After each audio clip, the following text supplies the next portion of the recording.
Hey everyone, before I begin this vlog, I'd like to point out that, as I have mentioned on my community tab, I will not be addressing Power World or Foam Stars on this channel and in video form. That, apart from the discourse, was getting really heated. Neither one really interests me that much. At least compared to what I am going to be talking about.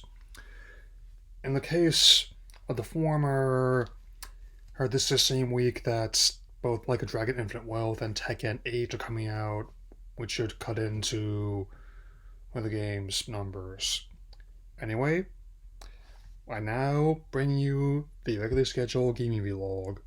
I will open this with a bit of gaming news been making rounds and has been rightfully criticized and mocked around the board. That being Ubisoft stating that people need to, quote unquote, get used to not owning their games, and which is a sentiment that has not been shared at all from what I'm seeing. Least of all by Larian Studios, who respond the developers of the highly acclaimed Baldur's Gate 3, which is one of my favorite games of last year.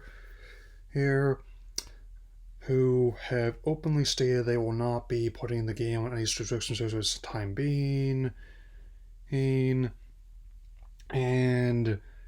I definitely think it's right not to take ownership advice from these guys at all, especially given how they've still yet to take full ownership of their own mistakes. But it's not all going to be clowning on people like that. Trust me, like that. On a more positive note, we now have a release date for the side order of Splatoon 3 DLC, which is what I've been waiting for before I opted in. And it's, instead of the spring release date that we previously had, it is now going to be released on February 22nd, which now means I have multiple games to look forward to next month. The other ones I'm interested in being the remastered Tomb Raider trilogy and Star Wars Dark Forces remaster, which I'll be addressing all three next month, and which definitely has a small but significant tease of what we're going to be in for, which also builds upon what was done in the previous game, and with the directors confirming they kept the concept art of what would have happened if Order had won the final Splatfest, which resembles sort of cyberpunkish style and very much looking like an Apple store if they enter the Matrix, even with the rating code on the screen, and like the poster got hanging next to the Sith poster there, of course. So there's that. So as I wait for maintenance to complete, hates on the game, and for any official details about the Switch successor, I think I'll talk about what I'm playing on my OLED console currently. It's ones I've been playing a lot before, but ones I've been working on getting once to complete, of course. On top of the main game what I just mentioned, and I have been getting a lot better at F-Zero 99.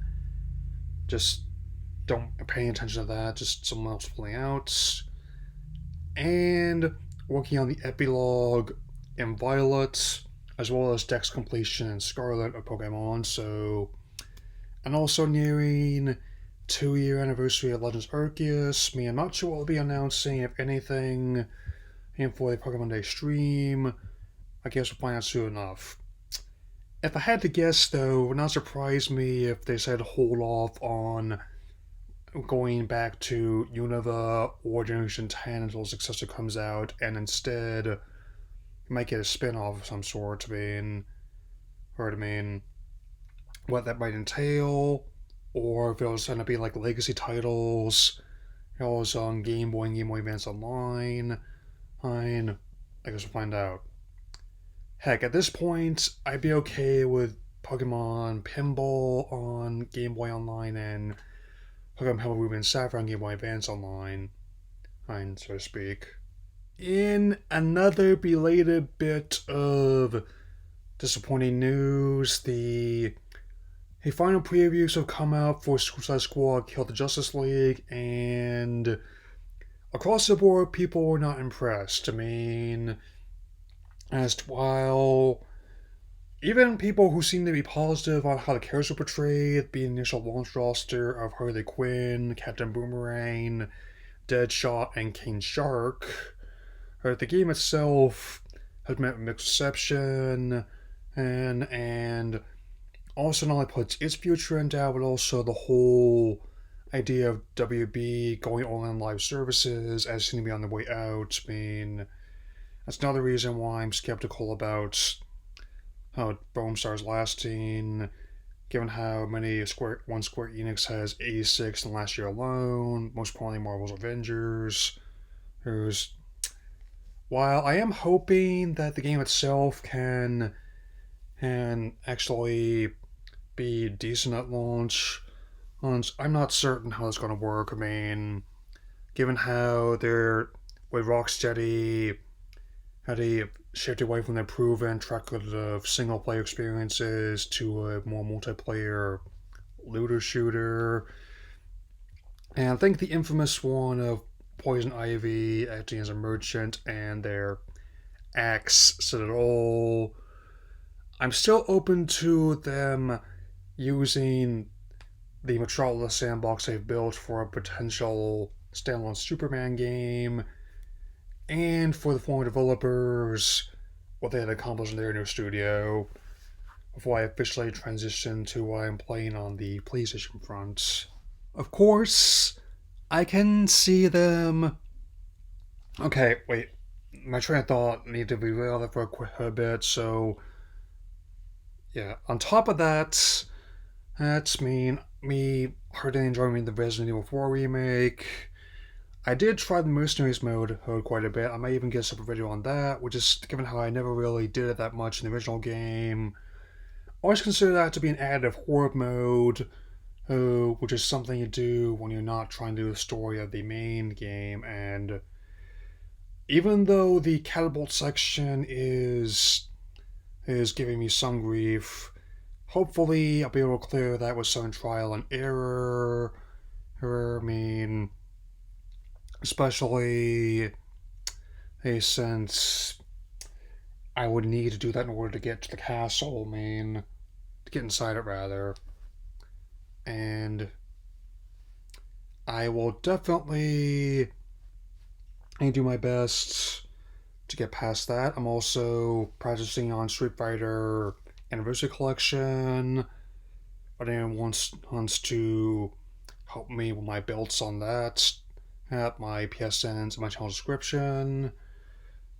I am also playing the Star Wars Phantom Menace PS1 game for review of that for the movie's 20th anniversary in May. Wow, that definitely takes me back. But another one I've also tried is Rallycross, which is a surprisingly complex racing game on the system. I mean, think less the arcade style of Mario Kart, Crash Team Racing, or Cruisin', and more of a simulation kind of one, like Forza, Gran Turismo, or Colin McRae Rally, especially on the more complex simulation style. I mean, for something that came out nearly 25 years ago, the physics are surprisingly complex, I'll admit. I mean, like, the challenge is not just trying to beat the other racers, it's trying to get your car to stay on the road or negotiate a curve properly. But it is pretty fun though, all things considered. Staying on more recent games for to help close this out, I definitely tried some more of the free trials. I was on PSN as well. On top of just trying more Sonic Superstars for the heck of it, that way. Hey, I also tried Hot Wheels Unleashed 2 Turbocharged, a sequel to the surprisingly fun Hot Wheels Unleashed game, and that came out a while back. I mean, which managed to capture the best parts of like the model cars, and also quite an entertaining racing game of its own merits. Be surprised His like they're like basically little cars but big fun, and managed to get some collaborations with not only other automakers and pop culture. They're currently doing like a Fast 10 promotion, and but one of the ones I was able to get just for normal play was an Aston Martin DBS, which looks like the one that James Bond used. I mean, it's really neat.